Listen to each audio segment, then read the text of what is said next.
खबर मुरादाबाद से, जहां पर 1 लाख नकली अंडे जब्त किए गए। सोचिए, 1 लाख नकली अंडे जब्त हुए हैं मुरादाबाद में। आर्टिफिशियल रंग से बनाए जा रहे थे ये देसी अंडे।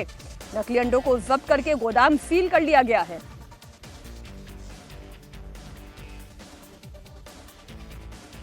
अंडा रंग रहे थे। एक्चुअली वो व्हाइट रंग का अंडा देसी बनाकर बेचते थे। मतलब उसको चाय पत्ती, कत्था और सिंदूर मिला करके उसका घोल बनाते थे। घोल बना करके उस अंडे को उसमें डाल करके उसको गर्म करके अंडे में को उसमें डालते थे, तो उसमें येलोइश टाइप का, हल्का पीले रंग का उसमें हो जाता था, जिससे लोगों को प्रतीत हो कि ये देसी अंडा है। जिससे उसको दुगने तिगुने दाम पे, अनाज दाम पे उसको बेचते थे, लोगों को गुमराह करते थे।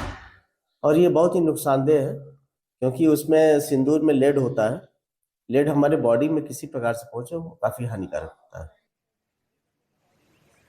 हमारे सहयोगी रुचि कुमार इस खबर पर लाइव जुड़ गई हैं। रुचि, देखकर हैरानी होती है, दंग हो गई मैं कि नकली माया, नकली मावा, नकली खोया, नकली पनीर, ये सब तो हम देखते आए थे, लेकिन अंडे भी नकली तैयार किए जा रहे हैं और इतनी बड़ी संख्या में आर्टिफिशियल कलर्स का इस्तेमाल किया जा रहा है। बिल्कुल मीनाक्षी, ये हैरान कर देने वाली बात है कि इस तरह से मिलावट हो रही है।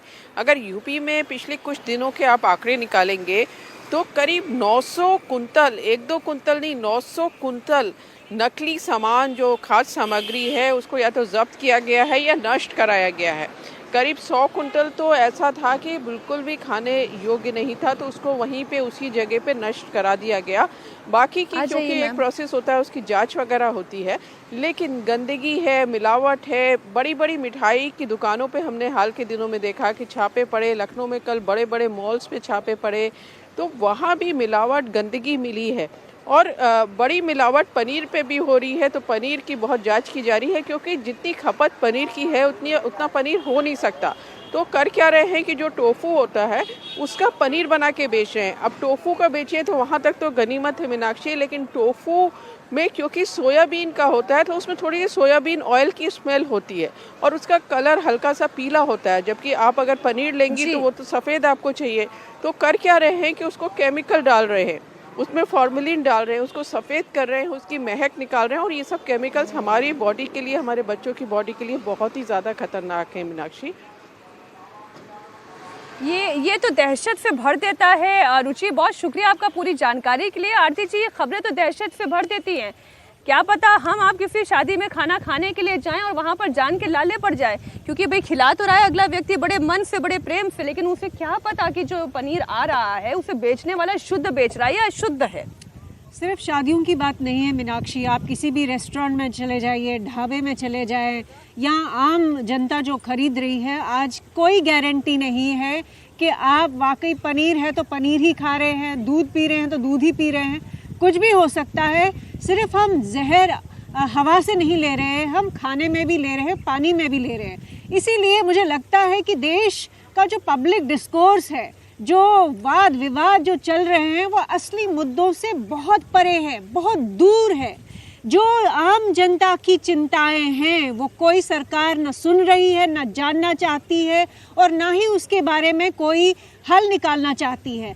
इतनी अडल्ट्रेशन और इतनी करप्शन जो हर राज्य में हो रही है, हर जगह हो रही है, उसके बारे में कोई चिंतित नहीं है। लेकिन हाँ, जो आज से 75 साल पहले वाले के गड़े मुर्दे जो है वो उखाड़ने हैं, उसके लिए सब तत्पर है। उसके लिए सब लोग जो है सुबह से लेकर शाम तक राजनीति करेंगे। जो कोई विषय ही नहीं है, धर्म के नाम पे हो, किसी और के नाम पे हो, उस विषय को ले आएंगे, ताकि असली मुद्दे जो जीने की जो बेसिक्स है उनके बारे में कोई बात ना करे। ये भारत का दुर्भाग्य है। अगर किसी को नहीं समझ आ रहा है, मुझे लगता है जनता भी सोई हुई है, क्योंकि जनता ये होने दे रही है, कोई इसके बारे में कोई बात नहीं कर रहा। बिल्कुल ठीक बात है। मध्य प्रदेश के ग्वालियर में भी बड़ी कार्रवाई हुई है और बड़ी खबर ग्वालियर से भी आ रही है, जहां पर 3 लोकेशन से नकली मसाले जब्त किए गए हैं। जांच में बड़े पैमाने पर मिलावट रिपोर्ट की गई है। हल्दी में पिसा हुआ चावल मिला दिया, मिर्ची में कलर मिला दी, नकली मिर्ची तैयार कर दी, धनिया हो, बेसन हो, हल्दी हो, सब जब्त कर लिया गया है। अब कौन सा ऐसा घर होगा कि जहां पर हल्दी नहीं आती होगी, या कौन सा ऐसा घर होगा अवधेश जी जहाँ पर धनिया नहीं आती होगी या बेसन नहीं आता होगा? ये तो हर घर की बेसिक रिक्वायरमेंट है। बेसिक रिक्वायरमेंट है और ये बहुत जीवन से खिलवाड़ है।